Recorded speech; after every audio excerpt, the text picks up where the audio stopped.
Hey, welcome to the Lovelda Show, Women of Power podcast. I'm your host, Lovelda Vincenzi, and this is the show where women share their personal power tools, which I define as the tools, techniques, or strategies which have enabled their success in life and business. I ask all of my guests to be real, raw, honest, authentic, and vulnerable, dare I say. So this is a girl chat show like no other, where we really do dive into what it is to be a powerful woman, the real tools behind a woman's success. Now, if you're on this channel, do hit that subscribe button right now and hit the bell to make sure that you're notified when new shows are added. You can also subscribe to find us on Instagram, which is at Lovelda Show. You'll find all links that have been shared in the show in the show notes. And right now we're going to hop straight over whilst I do a audio introduction before we jump into the full show. So let's get started. Hey, chicas! Welcome to the Lovelda Show Women of Power podcast, the show where women share their personal power tools, the techniques, strategies, and ways of being which have enabled their success in life and business. I'm your host, Lovelda Vincenzi, an international MC and host and female speaking business coach on a mission to unleash authentic, powerful female voices onto the world. Now, this is a girl chat show like no other. All of my guests get real, raw, and authentic whilst sharing what I can only describe as pure gold nuggets of wisdom. This episode is no different. We'll be uncovering the power tools of Mia von Loga. Mia is the founder, heart, and soul of Beyond Defense, a holistic approach to self-defense. She has developed a powerful transformative concept for women's empowerment and healing far beyond effective and intuitive physical self-defense tools. Her personal story involved physical and emotional trauma as a child and teenager, an early adulthood in extremes, and eventually the transformation of her story into her purpose of supporting and empowering others. Mia's free spirit has led her to living in 3 different parts of the world, from which she takes a broader look at all that she creates to suit individual needs. A holistic look at self-defense forms the essentials of her work and has already changed the life of many women, understanding that real self-care is wholesome. In this episode, Mia and I discuss the relationship between self-defense and self-care, a relationship that, if I'm honest, I had literally failed to see until this discussion. We explore how self-defense can be a particularly powerful tool in healing the emotional imprint left from trauma. This episode will definitely take you to unexpected places and perspectives. Listen, my personal mission remains to unleash authentic, powerful female voices onto the world.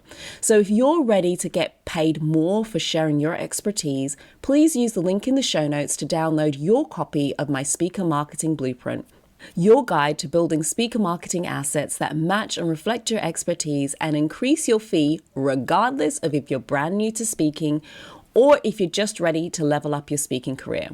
You will also find links to all of my latest offers in the show notes. At the time of recording this, the Nail Your Speaking Niche program and Find Speaking Gigs Accelerator are currently still on offer and available to buy. Finally, the notes will also hold links to everything shared by my guests. Ooh, and P.S.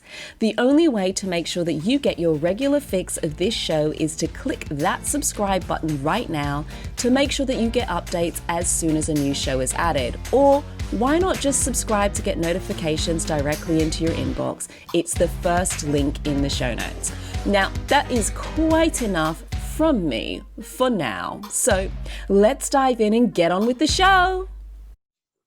Hey, chicas. Welcome back to another episode of the Lovelda Show, Women of Power podcast. Now, we are approaching near the end of the season and definitely into the holiday season. My guest today has come with bells on, quite literally, in order for us to be in that kind of celebration period.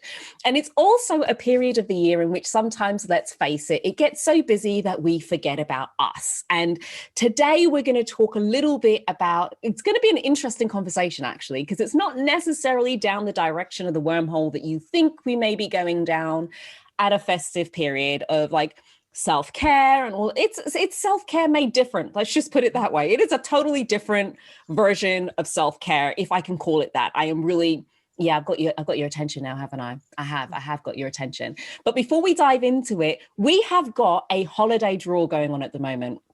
So as you know, one of the things that I do is I work with female business owners who are really ready to propel themselves into the world via speaking. So basically, you really want to get your voice out there. The problem is 9 times out of 10, your profile, it's not serving you. You're speaking to the wrong people. You just don't quite know how to position yourself online. And frankly, the world is online. So I am giving away some speaker profile audits. Yep, 100% free, 100% free. If you join the prize draw. So in order to get involved, literally all you need to do, take a screenshot, write a little caption, anything. Just make sure that you tag us in it on Instagram and follow our Instagram channel, which is Lovelda Show. So you want to find Lovelda Show on Instagram and tag us in a post, follow and tag, and you'll be in with the chance to win one of the free profile audits with moi. Anyhow, now that I've finished rabbiting on, shall we dive in and have a chat with our guest today, Mia von Loga? Hey, Mia. Hey, Lovelda. Oh, let's have this party going. Let's get this show on the road. So I kind of alluded a little bit to it in the introduction today, but let me just put it this way. So Mia, you do self-defense and female empowerment. And to me, I'm just going to play devil's advocate and say, when I think self-defense, I think something slightly more aggressive, I'm going to be honest with you. And then when I think female empowerment, it feels kind of soft and warm and, looking after me. What possessed you? Don't even use that word. Why did you think to put these two things together? Like, what took you on a journey that led you to a place in which self-defense and female empowerment should be in the same space? Okay. First of all, thank you for having me. And I brought these to kick some asses and not to talk about Christmas. What are you thinking, woman? Right? Nah. No, okay. Now here we go. Well, it's interesting because when I hear you ask that question, I'm just like, really, don't you see? This is like, they belong together. It's like, but kind of like it makes total sense. I'm like, does it? Yeah, it's like, oh, look at it. It's like, oh, but no, okay. So I hear you when you say, that one part is internally and the other part is more aggressive, and so I give you that credit.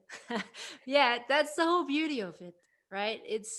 Let me ask you a question before I tell you how I got there.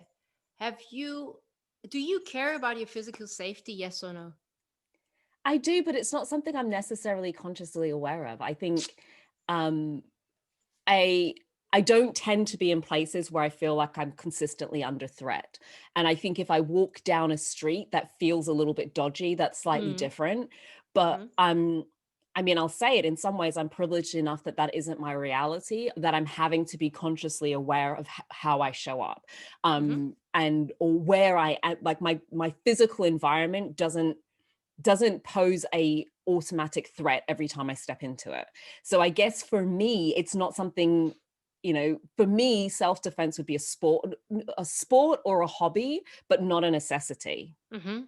Okay, totally fair. But my question was only, do you care about it or don't you care about it? And that's it. It's like no judgment. If you feel under threat or not, do you? I think I would care about it more if I felt under threat. But because I don't, It's not something that would be like something where I'm like, okay, it's a big thing for me, right? Oh, I get it. If my circumstances change, then it would slide right up the care ladder. I'd be like, I need to get myself protected.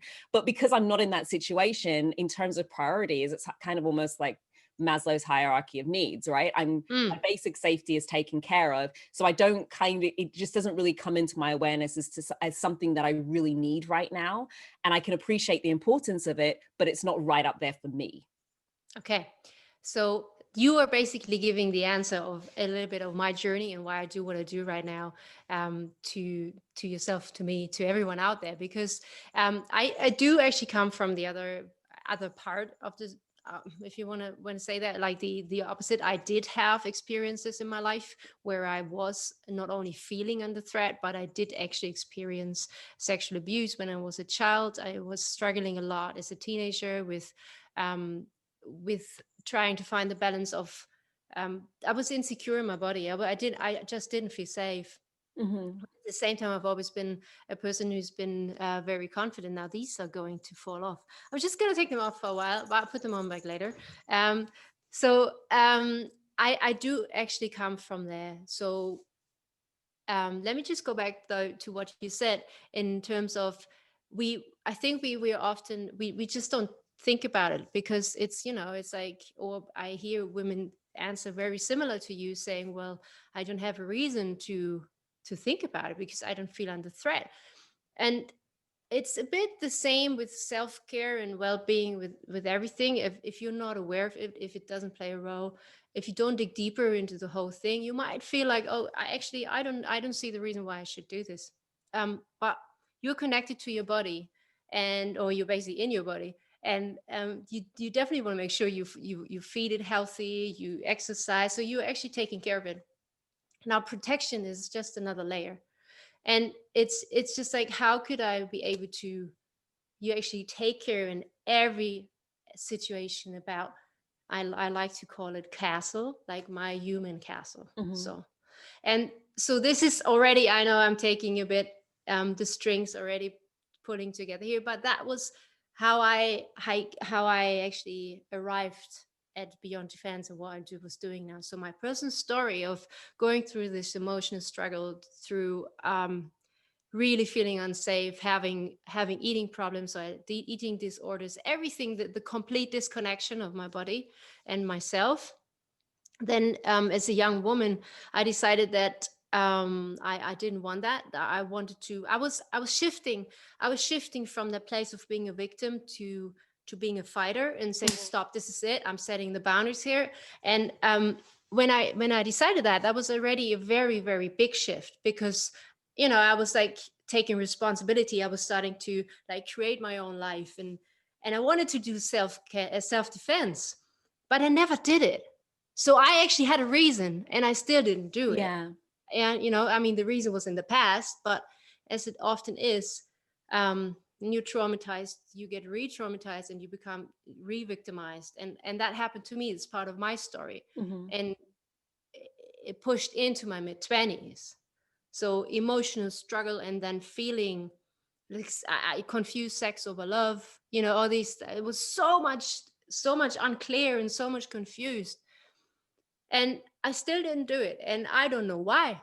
I mean, why didn't I do it? I had the best reasons to do it, because I was scared about it, because of aggression, because of I got triggered. It was something that is like, oh, it's good. It's, but I don't want to be reminded of what happened to me, or subconsciously, I wasn't ready to face it emotionally. Yeah. And so I just didn't do it. And then I was a football coach for a long time. So I was playing football for a long time. Always been very sportive, active, always been very physical. And I needed that. And from that experience, I know how it is to be disconnected, but also expressing yourself through your body, like trying to find a new relationship with it. And I was a musician, so you're getting all the parts now because they're going to play a role later. And as a musician, I was starting when I was 15, and I really aimed to do, and like was on a path to really have a career. And it was my therapy, my own little, okay, this is healing, It's like I could express all my emotions, all the ones that I couldn't deal with, my demons, the haunts, the ghosts, and also the joy. Let's not forget about that, because I've been, after all, a very grateful and joyous person with like a free spirit. So it really was like both sides. There was extremes. You're bringing up like so many interesting points for me at the moment, because there are two main things that occur to me, and I'm going to do my best to see if I can remember them to bring both questions to the table. So one of them is, as you spoke about the aggression and the trauma, and and that being almost a barrier to wanting to do self-defense. Was there almost this idea that I don't want to step into that position of the aggressor? Like, I've been the other side of it, and learning these tools and techniques is almost stepping into that yourself. Was there almost this like weird juxtaposition where it's like, I want to be able to defend myself, but then at the same time defending myself, is that me then stepping into being in the role that I was the other side of? Did that come up for you in any way? That is a very interesting question. It didn't when I was in my mid-20s, when I first really like thought, oh, now I'm gonna do it. That I believe is more I visualized how that would be like the person when you do this weekend workshop, for example, and then they have this full protection suit on, so they are like the marshmallow, and they, it's like, so they're good, now go for it, hit it. And I think like the embodiment of meeting an aggressor subconsciously scared me so much that I just didn't want to do it in case I wouldn't be able to succeed. So that I believe that. I have no proof for it, but because, and now I'm relating to your question later, when I've been, had been on this journey for a while with self-defense, what you just described was one of the few things that happened. So I was then already shifted into what I described as the fighter mode. Yeah. So I was like, oh no, I'm not going to let that happen. If anybody's going to, I'm just going to. If anybody's coming for me, yeah, I'm going to get them before they I'm going to destroy you. Boom. That's it. It's like, it's you and not me. So that's already very radical. And that shifted through all the system. Emotionally, I got defensive on some points. My mindset was defensive on some areas, and my body definitely was still not aligned with me. So when I was in that mode and doing self-defense, I started to open. And because I did that, I also, in training, when we do these techniques or we do the tools, you are actually hurting someone because you are being in the position of practicing the tool or the technique. So you do it for your own protection, but you are, as a woman, especially, as just because I observe it a lot with women who I train or I train with as partners, we don't want to hurt each other. So it's like, no, I don't want to be that. It's like, like, I want to learn the tool, but yes. Can you give me like a virtual dummy or a robot or something like that where I can exactly. Like, but what if she falls in the wrong angle? Yeah. Whatever it is, like, I just don't want to be that aggressive person. And I just thought it was interesting because as you were speaking, I just thought, it's almost like a journey. If you've been on the receiving end of abuse and trauma, to almost either go to the other extreme and say, and it sounds like that was part of your journey, I'm never allowing this again. So I'm just going to be more aggressive than anybody who ever comes to in my direction, that you will never do this to me again. Or to have this almost insane kind of relationship with defense, which is, I need to defend myself, but I don't want to hurt somebody else because I never want to be that person. I never want to be the person who does that. I don't want to be that person who, having been on the other side of it, I don't want to be that person. So I just found it very interesting as you were speaking to kind of go, oh, isn't that, is that something that goes on? The other thing, I did say I was going to see if I could keep it in my mind. Yeah, number two. The other thing that occurred to me as you were speaking was this idea of almost a healing journey, right? To face, because it possibly links to this, like, how aggressive do you get, and is it okay for you to step into that place of defense? Almost like a healing journey. And I, I'm curious as to whether it's something you experienced for yourself in terms of stepping into that space of self-defense and going through that motion. What do you find that for you and for your clients, that other things seem to kind of come to the surface, just that you weren't expecting, just through the process of learning to step into and own more of your body and own your ability to not just own your voice, but own, like, physically defending yourself, really? 100%. Absolutely. 100%. In my case, because you ask if that's part of it was. So it was actually that point where I started to shift from just consuming self-defense and starting to see what it opens up. So I was not like on the absolute extreme of being a fighter and completely, because I'm after all actually also a very open and loving person. So I can trigger that. But what, just to explain this a little, just shortly, is that I over time, over the year, I stepped so much more in my masculine energy, Mm-hmm. that this, I was very, I was like, look, I made this decision, and no matter what tools I have, but I'm gonna make it happen in the way I can, Mm-hmm. which maybe you can pick up on that later. Sometimes is pretty crucial. But from that moment that I did self-defense, as I said, something opened up, and I could see that a lot of trauma was still there. I worked my way through. I had therapy, a personal development journey, music. So I had even professional help. So I um, to dig and unstrip and like peel off the layers I didn't need. And but still, so I was at a good place. So it wasn't Mm-hmm. even like, oh man, I'm It wasn't desperate, I'm raw scared and all the time. fresh No, and no, no, no, no. yeah.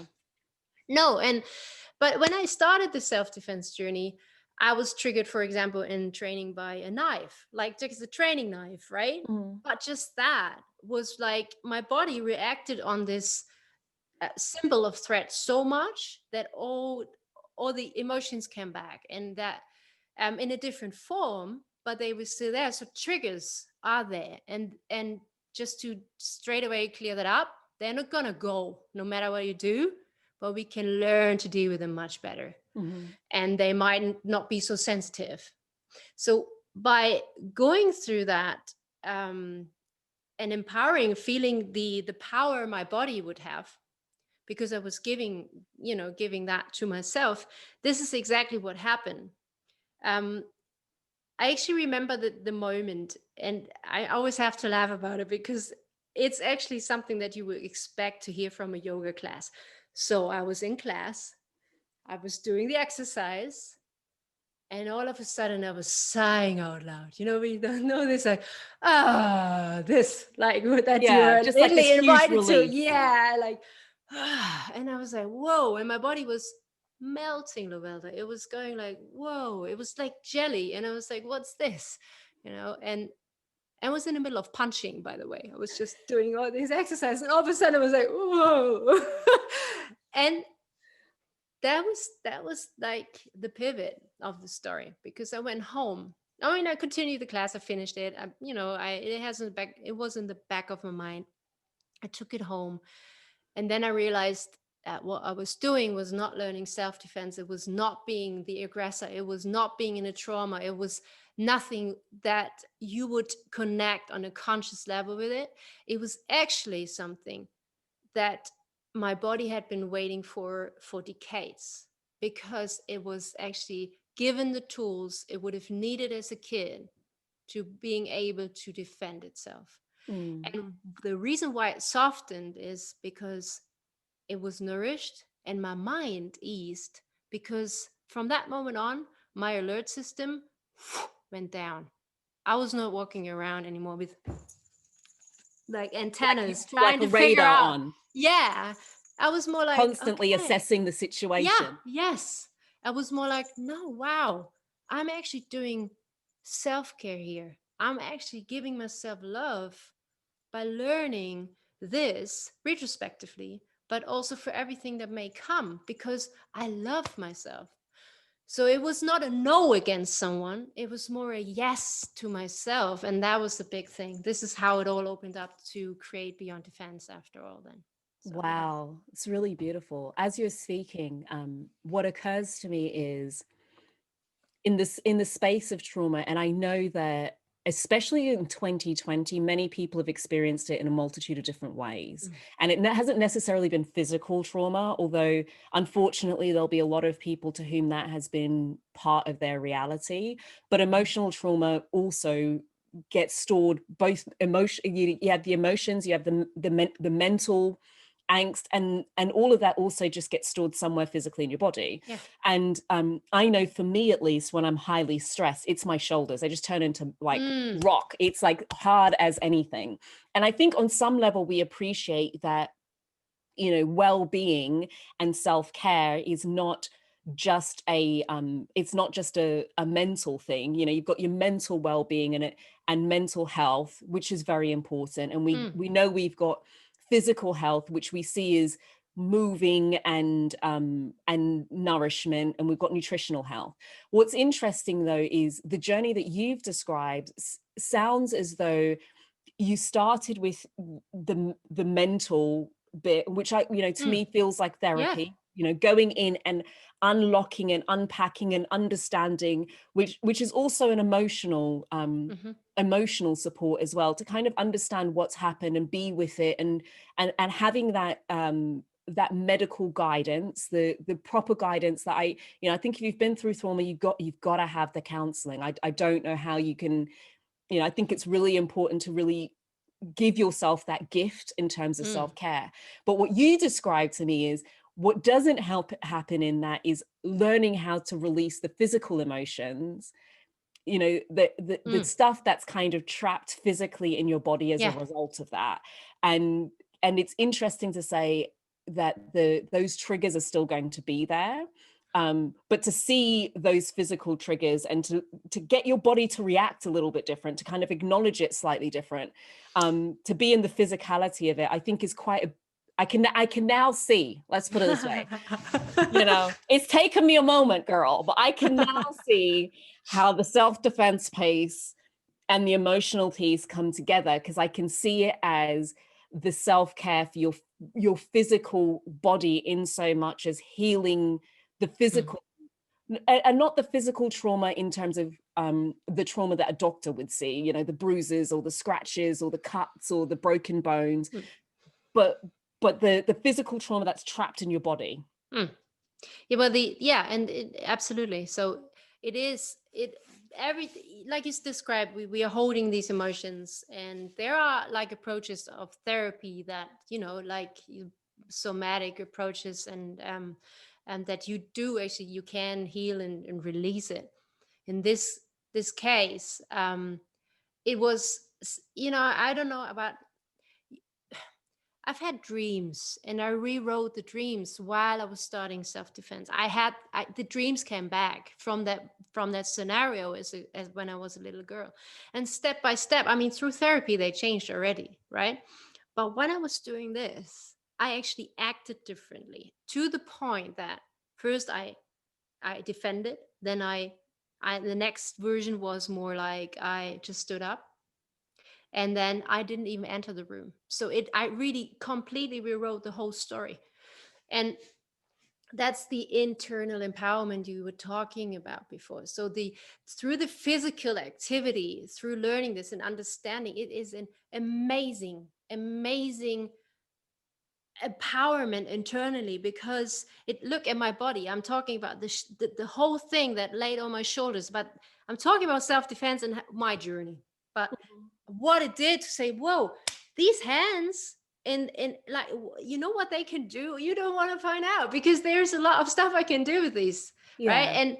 And to know that lets me walk around completely differently, and by doing, or by having been through these processes, motions, like you said, scenarios, which is a big thing, by the way, for my training, real life scenarios, is to really shift the energy in a different way, like where it was supposed to be, but then get it out of my system and give me good energy, like positive energy, loving energy. This is why self-defense equals, no, self-love equals self-defense in a way, or self-defense equals self-love. That's probably more for me now, where it's like, I'm doing this internally because I love myself. And if I don't have to fight, I don't want to fight. Jesus, no. If I don't need to go into the situation, fantastic, because that's my first aim, not to get in there. But I walk around empowered from within, much more different than I used to be. So. I'm loving it, because it's a whole like different space. And I especially love when you say I hit a point, because you can go through self-defense training, and I think I get the sense it's where you started. Just I'm gonna get them before they get me. I just need to understand that if I ever find myself in this situation again, which I seem to be finding myself in, I want to know that I'm prepared, that I'm not going to come out battered and bruised by it, but I'm in a position to be able to defend myself and get out of it alive. But it sounds like on that journey, I love when you said, I now no longer walk around with these antennas on, expecting something to come. And I'm just thinking the amount of emotional freedom that gives you to, I can only imagine because when they talk about like mental health, right? The freaking burden, the amount of energy that you're constantly burning to have this freaking radar on every time you go out of the house, or anytime a stranger comes into your house, to feel like, okay, I now need to be on high alert. Like that high alert status is just, I can just imagine how freeing it must be to be like, I don't actually need to be on freaking high alert. Like I can turn it down. In fact, I don't need it unless I actually see something coming, because I'm not expecting something to be coming. I don't need to be walking around all the time expecting it to happen as if I'm living in a war zone, because you're not living in a war zone, you know. But I can understand where, if you've experienced that, some sort of trauma before, that awareness of your surrounding is at all times is heightened in a way that somebody who hasn't had that experience it just isn't there, because in certain scenarios I dial it up, but most of the time it's just, I'm just walking around. And so I love when you say, though, I no longer have that, my antennas switched on high alert all the time. That's right. So I do still have them on, so don't get me wrong. I always like to compare it to driving a car.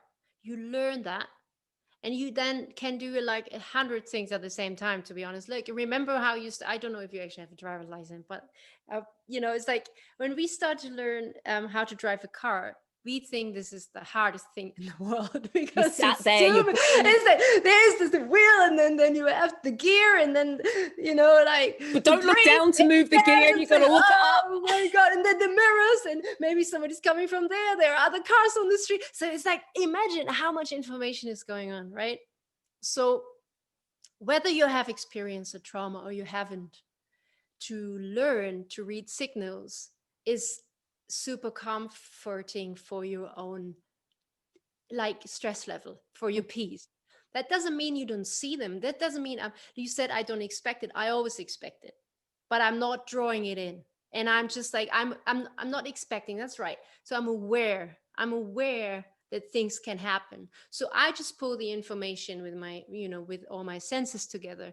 And the difference is really that I don't need to be as stressed anymore. So I'm just like, this is it. It's like when you know how to drive a car, you actually, I mean, to be honest, some people drive a car and they watch a movie while they were driving a car. Not recommended, by the way. No, I'm not recommending it. And I would still not recommend it, but it just shows when we embody, when we made it a habit, when we know the motion, and that's motion, right? A lot of it is physical motion. When we know how to do it, it's like an instinct.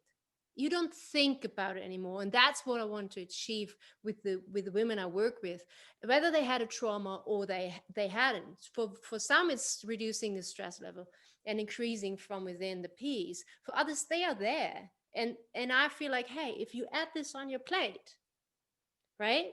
You are already in a good place. You do yoga. You're very mindful. You are very good with your self-love.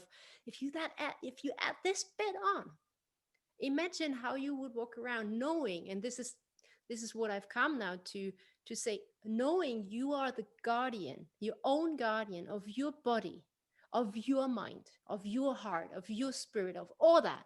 And not just body being well, eating well, doing yoga, but knowing I'm safe. Women haven't felt safe for how many generations? Think about it.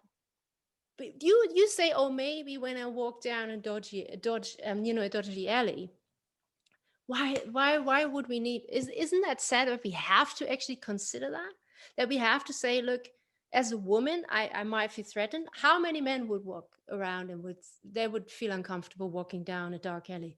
Maybe some, maybe not. But I believe every single woman has at least a little instinct internally. I mean, you're aware that you're probably a stronger target. There's an awareness that if it were me versus a man of a similar sort of build, I would be more likely to be under attack than a man of a similar build. Like if we're just kind of looking side by side. And I think that's just an unconscious awareness that we have as women. And some of it's just, we know that it's just the nature of where things are. And so I love how you've said it's about being a guardian, knowing that you're a full guardian of your spirit, and that you can keep this body safe. Yeah. Girl, we took a little moment to get there, but I get it now.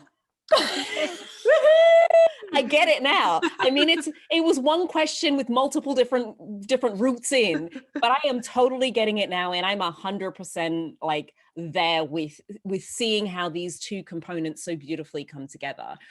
Which brings me to my next question. And so firstly, thank you so much for sharing so honestly parts of your journey today. And to me, I don't think when it comes to women in power, I am a champion for female empowerment. I am champion for a woman who is powerful and in their power. I also understand that how we define that is very different per person. And so as I'm meeting people who are during this show, I'm having like a real exploration of what does it mean to be a powerful woman? And so I love hearing people's journeys and stories and highlights and lowlights, and what's brought them to where they are right now. Before I learn the answer to this question, which is, what is it that you think makes a woman powerful? What would you define as the essence of a woman's power? I just love that you brought the word essence in, because that's what I think. That's what I believe. That's what I feel. That's what I see. That femininity, being a woman in itself, is super powerful. That's just simple as that. Being in a female body, being with a female spirit, being with female emotions, being in a physical in a feminine mindset. That's powerful. And I believe that no woman needs empowerment. No one needs to be empowered, but only to be reminded that they are already. So this is what I believe, that a woman herself is absolutely powerful. Oh, girl, you just gave me chills. Right? Chills. Y'all don't need nothing. I think we're done. No, I'm just saying to understand and be reminded. What I do is not empowering women through me. I remind them of their skills. I remind them of their capability. I remind them of their love. I remind them of the feminine energy, because we get so wrapped up in the masculine world with the masculine energy. So I'm not saying it's wrong to have masculine energy, because we talk about yin and yang, and the yang, self-defense, and being able to physically bring out that power. It's a good thing.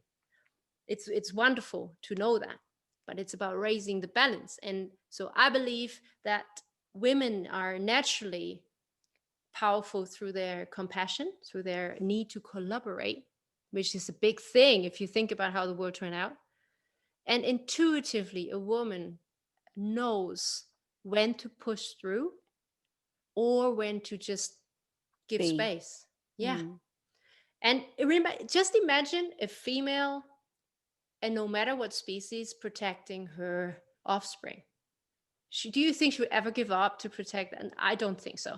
So it's like she knows when to push through, and she also knows when to take care, and just like, okay, now it's your time. It's fine. Just, and that's what I believe. It's like, it's all there. The femininity, that's powerful. You just need to remember it. I love that. Just remembering. And sometimes it's just beautiful to be given some of the simplest permission, which is you being you is powerful. Like nothing else. Like nothing needs to be added.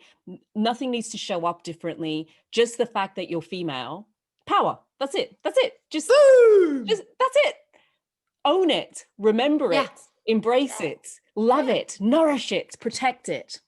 I don't know where all those words came from, but I think they sounded great. Well, I think you just got the whole stream of it, but this is it. You can add this stuff to your plate, but remember what you have already. Put all that masculinity on your plate. That's fine, but just don't get lost in it. Be that feminine, be that feminine first. Yeah. Oh, girl, you like champion. And so your journey has been has been one of definitely ups and downs. And the work that you're doing now, I just think is absolutely incredibly powerful and needed, and a great reminder for women to put themselves first and allow them to come back to themselves. If I was to say to remember, to return to self. So I'm curious, because to me, just having the foresight to go on the journey that you've gone on, to come to the space that you've come to, and then choose to make it your life's work to support other women in getting to that space, I just think is incredibly powerful. So I just wanted to say that first, because I think sometimes we can forget that when we've been on a journey, committing ourselves to supporting others to get there is powerful in itself. It now makes me very curious, though, as to the essence of your power in particular, because I look and I go, girl, for somebody to go through trauma and then to kind of come out of it and still have that loving spirit and really want to kind of support and enhance, and not from an angry place, but to really honor the power of the feminine. If you've, to me, I kind of go, if you've ever been sexually abused, it's easy to see femininity as a weakness rather than a power. It is actually very easy to slip into that. So for you to be in a space where you're able to say, actually, that is the essence of your power. I now need to understand the essence of your power. I'm like, girl, that is a turnaround for the books. So my question to you is, if I was to take everything that you've done in life and business today, and that you kind of consider a success or a win, and I was to boil it down to like 3 core things, like the essence of like it's down to these 3 things that has allowed me to be who I am today. I call them your power tools. But you've only got 3. You're only allowed 3 on this show. What would your 3 power tools be? On this show? On this show. Only 3. Do you know what? And it'll probably come down to 1 eventually. I don't know. I think so too. I agree. I believe we'll see how we go. So what would be your first power tool? Well, when I hear you talk and explaining and asking me that, what came up to my mind was definitely again, feminine energy and masculine energy. That was a big part of my story. And not only through what I experienced, I had a very powerful masculine energy, but because also the women in my family have had all had that. Sorry. So and there was one thing that occurred to me once. It's a few years ago that because after what I experienced, I hated my female body. Believe me, there was a long time I didn't feel comfortable in this body, and I was just because I, unsafe. So I was asking myself the question, why struggling with femininity so much, having this masculine energy, but why was I born as a female? Why was I born as a female then? And then it was just like, because, the answer was a little bit like, because if not you, who could explain to women, especially what this journey is about? Because you have been on both sides. So balance to me is actually one of the superpowers, like your super tools, like you say. It's like I've learned over the years that in whatever I did or experience, felt that there is, first of all, not only one side to it. And I know we all know that. So, and I know we talk about balance, but it is really about figuring out to honor both sides and see when they benefit you and the journey and the people around you. But especially, and now this is a bit tricky, but as far as I can remember back, the early years up to that crucial moment, like crucial experience like that, I told you my free spirit was always very strong. So I perceived myself as a spirit in this world from early on, from the beginning. There were many spiritual moments I had when I was very young as well. And I think the struggle that I went through the most is to understand that I'm a spirit in a human body, and to learn how to cope in a human world. And I know this can sound very odd for some people, but to find that balance, to understand when to realize now this is some human rules, some human game going on here. And now again, I can go back to my spiritual space, but bringing those together in a balance that works, embodied in a female version. Mm-hmm. That is one of the what I would call now superpower tools, even superpower tools, because they are like understanding that doesn't, there's no judgment, there is only bringing together and making sure the concept of love and facts, if you want, Mm-hmm. bringing them together. So that doesn't make me a fighter, that does not make me only a guardian, that makes me a warrior of love, if you want. So that's I love that definition of balance, because there's something in it. The thing that really resonated is when you said it's about honoring both sides and knowing when they serve and when they don't. And so sometimes the balance doesn't necessarily, like the way I interpret it is sometimes the balance isn't necessarily 50-50. Because sometimes in a moment that balance is 80-20 and that's the right balance for that scenario. But in another scenario, it could be the other way around, or it could be a different blend. And so I love that kind of understanding, the description you've given around balance, which is less about it being 50-50, but more about an understanding of the dynamic and the application of both, and honoring both for what they're good for and what they're not, regardless of what the two things are that you're playing off against each other. So the first one is balance. What would your second one be? Thank you. That's pretty easy, to be honest. A bigger picture. It's like seeing one thing, my brain goes like, okay, this is the center, what's around it? So I'm just like picking everything that's there and seeing even things that look contrary, like to each other. And then again, maybe it's a bit like familiar to the balance in the end, because it's like connecting the dots of seeing some things, how they can serve each other, benefit each other. So instead of just taking one thing as the status quo, I investigate and I expand it, and then often I mix it up and there's a new version out of it. And that's I believe that has brought me very far in all especially personal development, but also in creation and relationships, everything. That's really like seeing the bigger thing. Yeah. Love that. And as you're saying it, I'm thinking it can be so helpful to people who may have found 2020 to be quite a bit of a struggle, because the interesting thing in life, especially for those people who are called to do work in the way that you've been, is that often it's that moment in your lifetime that has been the worst point of time for you that ends up being the very reason why you're able to do the work that you do. Yeah. But if you are to get yourself completely subsumed in that particular moment, you'll never be able to be in that position where you're able to be the light for somebody else. And so I love that idea of being able to say, well, right now, whatever it is, if I can just take a few steps back and understand that on the timeline that I'm here on this planet, it is a part of that timeline. It isn't my entire timeline. So what can I take from this?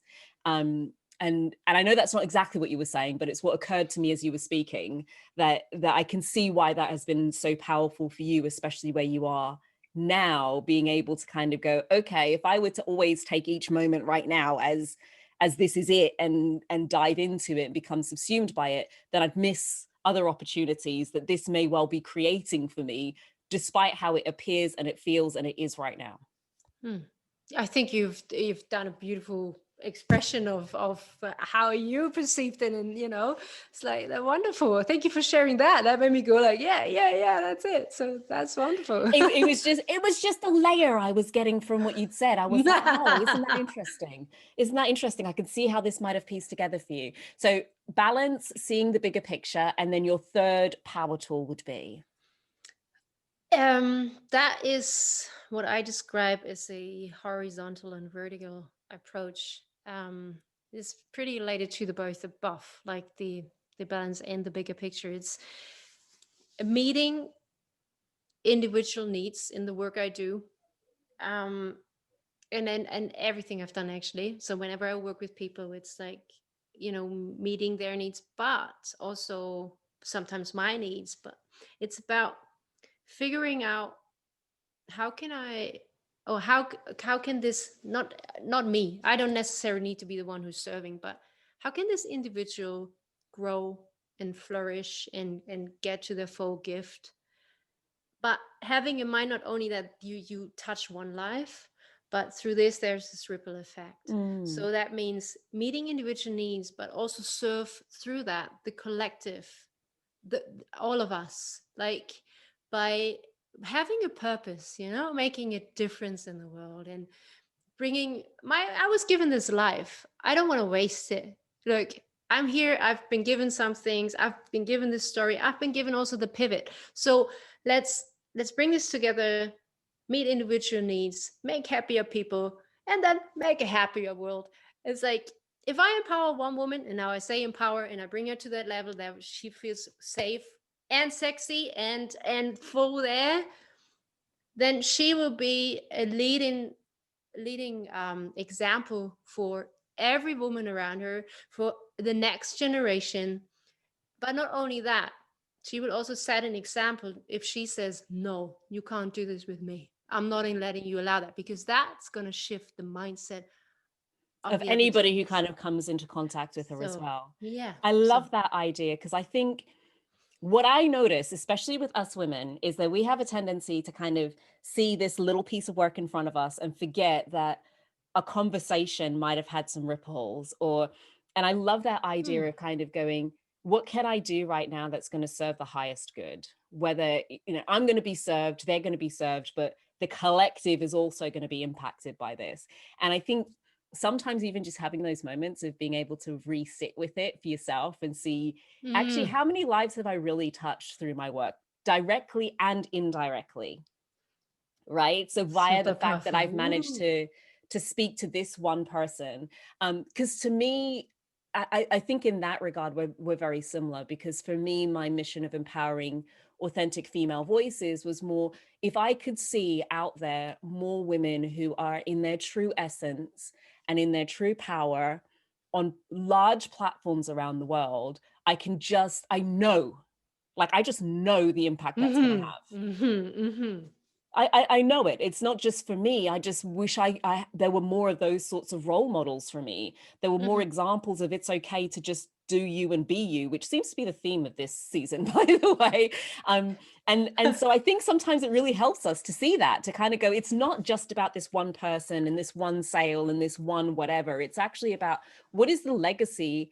What's the impact I'm leaving? Not even legacy, because legacy suggests that your name is up in lights. No, what's the impact that I'm leaving, such that the world is a better place for me placing my tiny little feet upon it. Yeah, and wonderful. Exactly. And I think what you're doing, I'm sorry, I just need to say that, because I think what you're doing here is great, because this is what we need.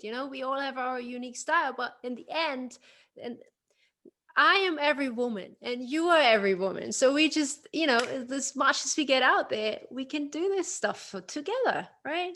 Bam. So one baby little step at a time. Baby, girl, it's getting bigger next year. Don't you worry. I got plans.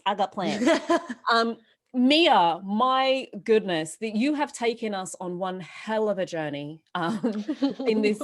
I mean, I've loved it. I think, I've really got a true sense of who you are, of the work that you do, of the impact that it has, of the importance of it for so many people, and of how freeing it is for people to get to a place in which you've got to. So thank you so much for sharing of yourself so deeply. And I know there's going to be women who have listened to this point and had chills and shivers, as I've done throughout the episode, where I've gone, oh girl, and there'll be something where they're like, I need to know this woman. I need whatever she's got. I need a piece of it, just a little piece.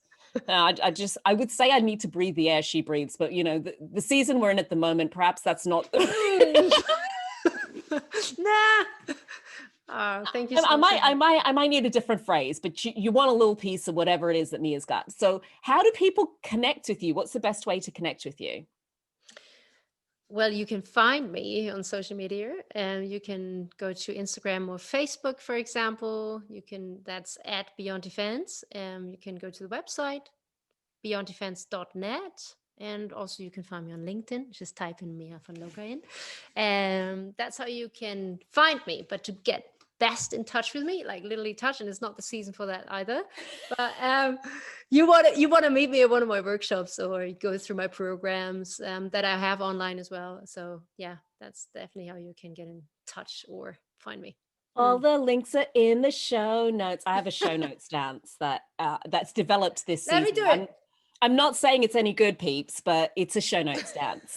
All the links are in the show notes. But here's the best bit. Mia brought gifts. Mia brought gifts. Mia brought gifts. So Christmas, Mia, what have you got for us? Well, to everyone who wants to really have a little bit more of a taste, I'm happy to invite you to a 7-day trial pass. So I'm offering online classes in January again, and so we're going. There's a mindful class. There is a workout Wednesday class. There's also a fighting Friday class. So you got all the components in this way a little bit separated. But you're happy to, I'm happy to invite you to just try them out for 7 days for free. I would love to have you on board for that. You get a taster. Yaha. 7-day taster. But that's not all. You want more gifts? We're slightly greedy here. We're slightly greedy. Yeah, that's all right. Now, I actually do have another thing, which is because of COVID as well. So I am offering aspiration calls now for free at the moment. So you can find them on my website as well. So that's what you can book yourself in. It's 30 minutes. I overrun all the time. So, but you just do it. And then we see where it can meet your needs and see how it could help you. That's another offer, a gift that I can give from my heart to everyone who's, especially in this time, really needing it. So yeah, that's one of the things. You can probably find it also in the show notes. And there's a offer which is not free of monetization. If you want me to put it, that's not free of its price, but it's a 6-week program that I've just created, and I'm launching it in February now. 2021. It's called The Warrior of Love, where you close the gap between the spiritual and the human. And yeah, that's definitely something you can check out, because right now it's so cheap to get it. Oh, check out all of those things in the show notes. They're in there. Check them out. So you've got free pass, you've got 30-minute consult, you've got 6-week program. I mean, she don't come in abundance. Merry Christmas. Merry Christmas. Ho, ho, ho.